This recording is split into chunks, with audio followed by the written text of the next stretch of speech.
conservation of energy. According to the principle of conservation of energy, energy can neither be created nor be destroyed. It can only change from one form to another. Now, there is a derivation to prove that about the principle of conservation of energy. Now, we should prove it by theoretical verification. Constant. We should prove this. This is the theoretical verification of potential energy and kinetic energy is constant. The sum of the potential energy and kinetic energy is equal to mechanical energy. So this mechanical energy is conserved, that remains unchanged. In which case it remains unchanged? When there is no frictional force acting between these. That time the energy is conserved. In the absence of air, there is no frictional forces. At that time the energy is conserved. The mechanical energy is conserved. If there is an interchange between the potential energy and kinetic energy, can be changed from potential to kinetic to any other form of energy, the total mechanical energy, such that the total mechanical energy, that is sum of kinetic and potential energy, remains unchanged or constant in the absence of frictional forces. That is only present in the vacuum. So where we can see the absence of frictional forces, that is in vacuum. So in vacuum, the sum of kinetic and potential energies remains unchanged or constant. In the absence of all kinds of frictional forces, the total energy remains unchanged. So of mass, which is placed at the height h above the gravity, from the position A, consider a body of mass. I have written here, consider a body of mass which is placed above the height h from the consider a body of mass kept at the height h above the ground. So this initially at rest in the direction of force, and also the body changes, and the body, when the body moves and start moving, it changes its place to B and finally C. So what changes taking place in these? That we are going to discuss now. When body is at rest, so the initial velocity is 0. At each point of motion, the sum of kinetic and potential energies remains unchanged. At each point of motion of the body, the sum of kinetic energy and potential energy remains unchanged. To verify it, let us calculate the sum of kinetic energy and potential energy at various positions. Let us consider A right now. Say at height, that is say A. This is A, the position A. Say it is at the height h above the ground. At position A, what happens? Consider a freely falling body. Consider the freely falling body of mass m. So which is at a height h above the ground. So we should consider one body at a height h. For example, if I consider this blackboard, at the top of the blackboard one body will be there at a height h above the ground. That body will be falling freely. Okay? It changes its position and finally it reaches the ground.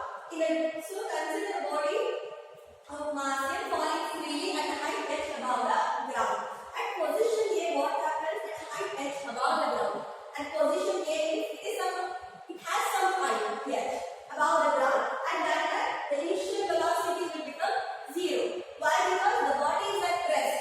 But initially the body is at rest, it is not moving. Initially the body is at rest, it is not moving, so the initial velocity will become 0. So kinetic energy will become 0.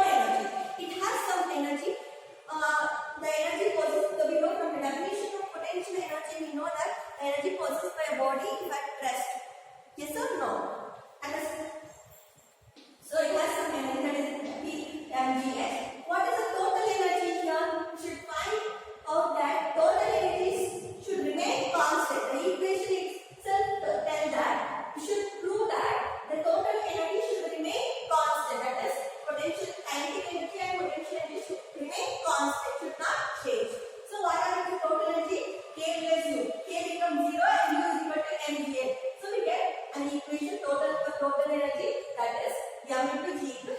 So this is equation 1. When the body is at position A, and when the body moves, when the body has fallen through a distance x,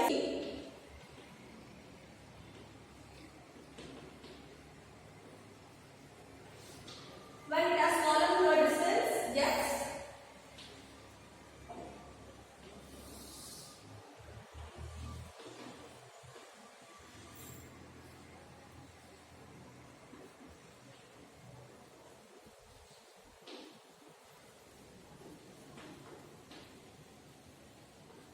at position B, the body has fallen through a distance x.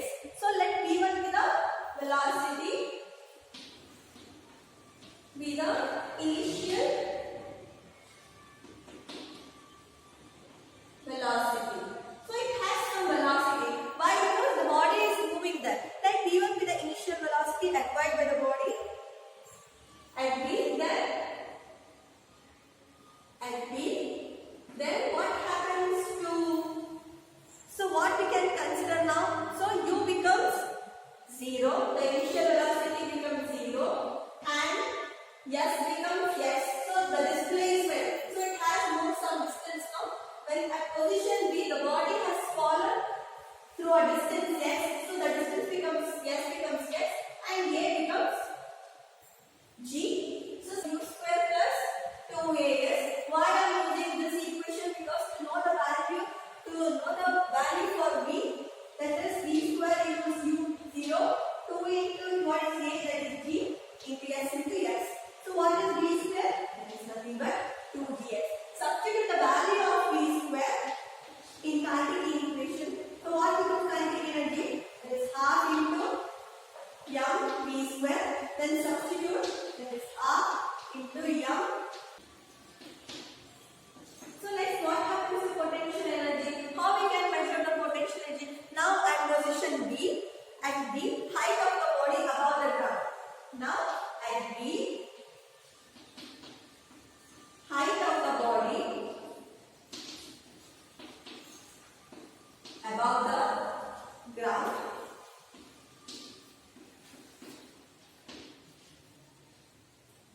So what happens to potential energy? It becomes m into g into h minus x.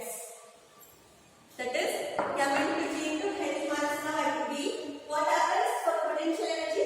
Height of the body above the ground. That's at B. The potential height of the body above the ground, that is h minus of x. Why? Because the body has fallen to a distance x. So now they are asking to find what is the potential energy at B. So what is above the ground?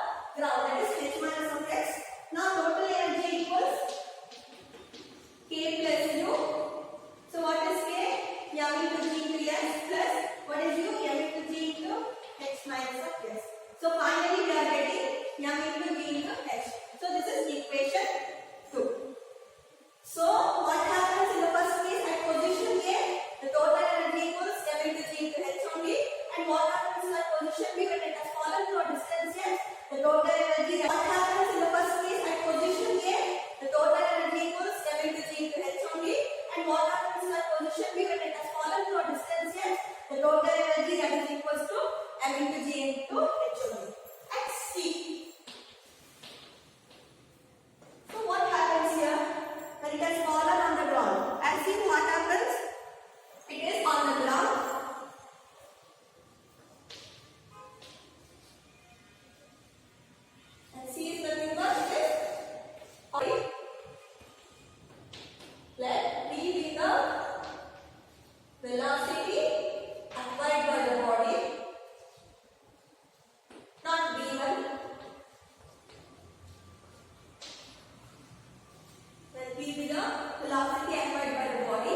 areas.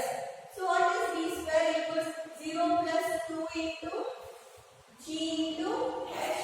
So what is V square? It is nothing but 2GH. Substitute the value in kinetic energy. It becomes half into M into V square. That is half into M into 2 into G into H. 2 and 2 get cancels. So what is the kinetic energy? Potential energy when the body is on the ground, the potential energy becomes 0. Why? Because the body is on the ground. So the total energy, that is K plus U equals K is equal to M into G into H plus U becomes 0. That is M into G into H. So in all the three cases, in all the three positions, the total energy remains same. It is unchanged. So what we can tell that according to the principle of conservation of energy, energy can neither be created nor be destroyed. It can just changes from one form to another. So when it only changes from one form to another, the sum of all the forms of energy remain in the universe remains constant such that the total mechanical energy remains unchanged. From the equation 1, 2 and 3, we know that the total mechanical energy remains unchanged.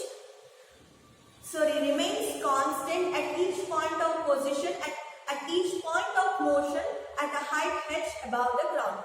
So we can tell that from these three equations, the total mechanical energy remains unchanged at each point of motion at a height h above the ground. In simple pendulum, how energy is conserved, that we should study. So let me draw the picture of a pendulum first.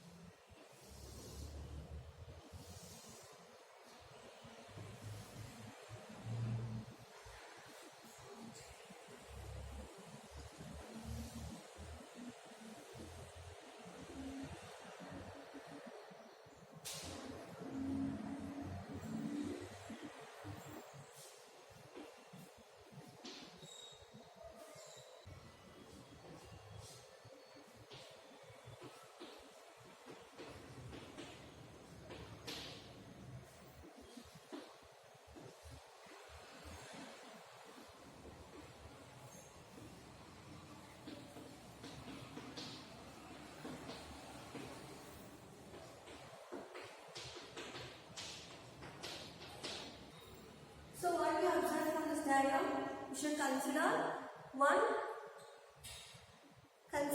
bob of mass m that is hang over in a pendulum. Consider a pendulum with bob of mass m is oscillating on either side of the extreme position. Initially the bob was at rest. So consider a pendulum of mass m, consider a bob of mass m which is moving in a fixed position, that we call it as a simple pendulum. Initially the potential energy is 0 when the bob is at rest or when the bob is at position A. So when the bob is at position A, the potential energy becomes 0. And what happens to the kinetic energy? It becomes M into G into H. When the bob is at rest, when the bob is at position A, that is at rest or at a mean position also, we can say that the potential energy becomes 0 and kinetic energy becomes M into G into H. When it moves, when the bob swings from the position A to B, the kinetic energy becomes 0 and the potential energy becomes M into G into H. And same thing repeats here also. So, a pendulum with bob of mass m, if it has a mean position, that is A, the kinetic energy will become M into G into H. The kinetic energy will be maximum and the potential energy is 0. When the bob moves when the bob moves to the extreme position. So a pendulum with bob of mass m is oscillating. Though the pendulum is oscillating, this is the mean position and this is the B and C are the extreme position. So what happens to the bob? It is oscillating from its resting position A between the extremes B and C to a vertical edge above the ground. So consider the bob, a pendulum with bob of mass m. Initially what was at rest A, and as when the bob oscillates, when the bob oscillates, it oscillates to the extreme position B and C at the height h above the ground. So when it moves to the extreme position B and C, it has some height h above the ground. So the bob was on the ground. So this we consider it as a initial position. When it moves, it has some distance when compared to the distance initially was there. When it oscillates to the extreme position B and C, it has some height h above the ground. So the kinetic energy decreases when the bob is at position A or mean position. The kinetic energy decreases and the potential energy becomes maximum at B when the bob swings from A to B. So when the bob swings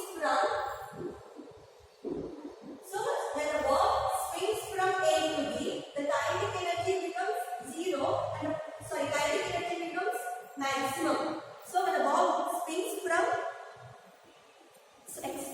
when the bob swings from A to B, the kinetic energy becomes zero and the potential energy becomes maximum.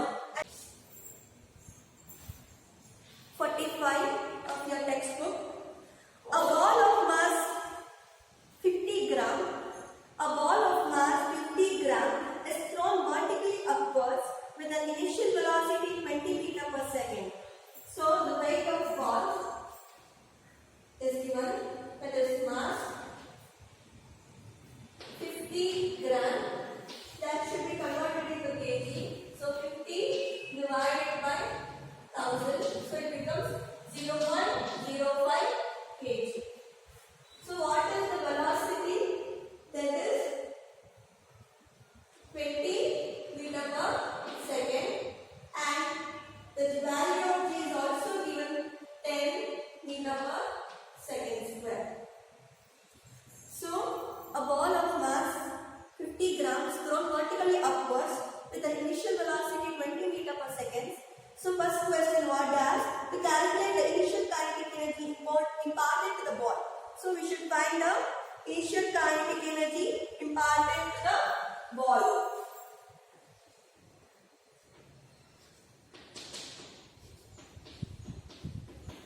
That is half into m into u square. Here I am not considering v square. Instead of v I am considering u, because this is the initial velocity. It doesn't have any final velocity. Substitute the values, half into 0.05. So what is u square? That is 20 the whole square. So half into 0.05 into 20 into 20. 2 1s are 2 10s are. Again 10 into 20, what you will be getting? 10 into 20, that is 200. 200 into 0.05, you will be getting 10 joules. Okay, this is the initial kinetic energy of the ball imparted to the ball. So the next one, the maximum height reached if air friction is neglected. So the maximum height reached by the ball when it is thrown vertically upwards. The maximum height reached, we should find it out when the air friction is negligible, when there is no frictional forces acting on the ball. So if air friction is negligible,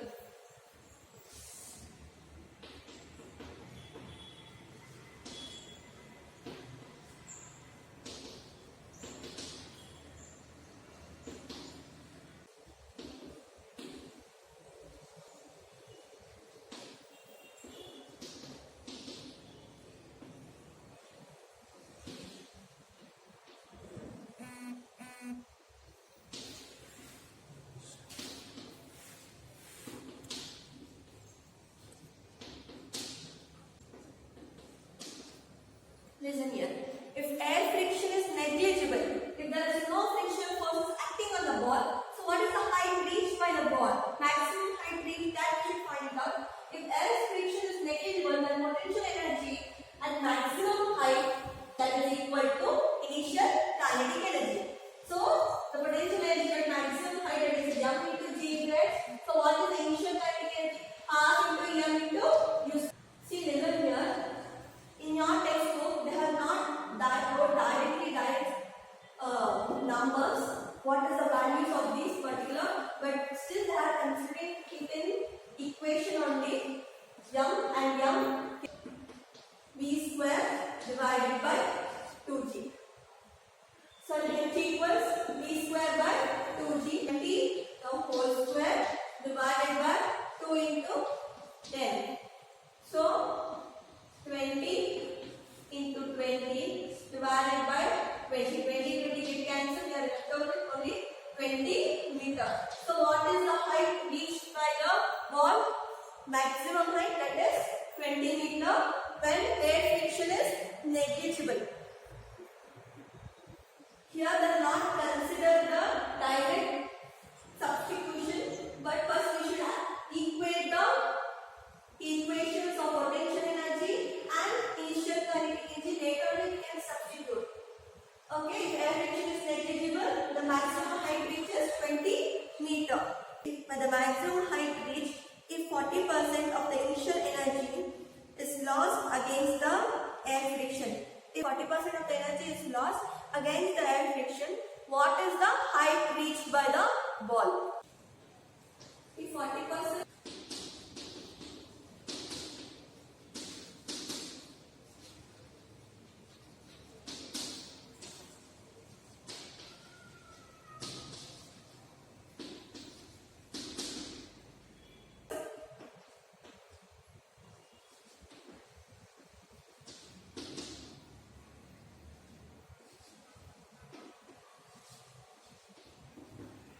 only 60%. You should equate here only. Out of 100%, 40% is lost. Out of 40% of energy is lost because of the air friction. Then what is the remaining potential initial kinetic energy? That is 60% of initial kinetic energy. 60 by 100 into half mv square. So what is this is m into g into h. Simplifying here it only m and m get cancelled. We want only h, that is 60 divided by 100, that is 0.6 into v square divided by 2 into g.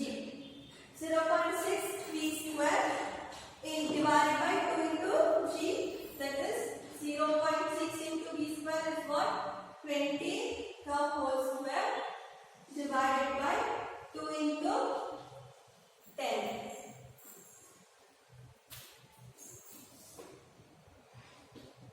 Into 20 into 20 divided by 2 into 10, that is 20. 20 get cancels. When 20 is